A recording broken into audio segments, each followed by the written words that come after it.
This is a watermelon, a sweet, juicy red fruit. But a few thousand years ago, this was a watermelon, bitter and tiny with a tough rind, not very tasty. And 3,000 years ago, there was no broccoli, cauliflower, or Brussels sprouts. There was just this plant, Brassica oleracea.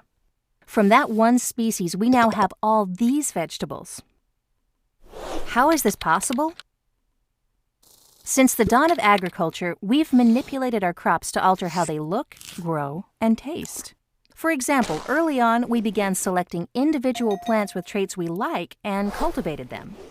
Over generations, and generations, and generations, we tailored our food to our tastes and needs, just like the watermelon and all the brassicas. More recently, we learned to create hybrids, taking a plant with desirable characteristics and breeding it with a related plant, creating a new variety that has traits of both. This gave us mandarin oranges that are seedless, apples that are crispier and juicier, and tomatoes that are easier to pick and ship. Some of the most successful hybrids have made our farms more productive, allowing us to feed more people around the world with the same amount of land.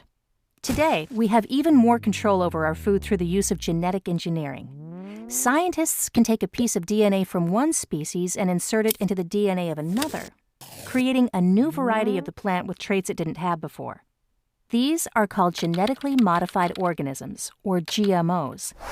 The majority of GMOs are made to withstand a specific herbicide, and many are resistant to a particular pest or pathogen. Researchers are developing crops with other benefits as well, such as drought resistance and the ability to produce life-saving vaccines. They're also trying to make foods with greater nutrition and higher yields, which could help sustain our growing population. But altering our food has had some unintended consequences. In the 1950s, farmers worldwide began to switch from growing a variety of crops to just a few important staple crops that were developed for high yields. This helped us produce more food, but it also caused our diets to become similar around the world. Today, more than half of the world's food energy comes from just 3 crops. And when farmers plant large fields with only one crop, it can limit the other species that might live there. It can also make the entire crop more vulnerable to a disease outbreak or a pest infestation. GMOs bring different challenges. On farms that grow herbicide-tolerant crops, repeated use of the same herbicide can cause weed populations to develop a resistance.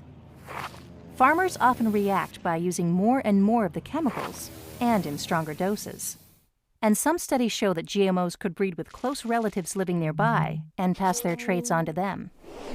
Despite the challenges, we now have more control over our food than ever before, but power requires balance.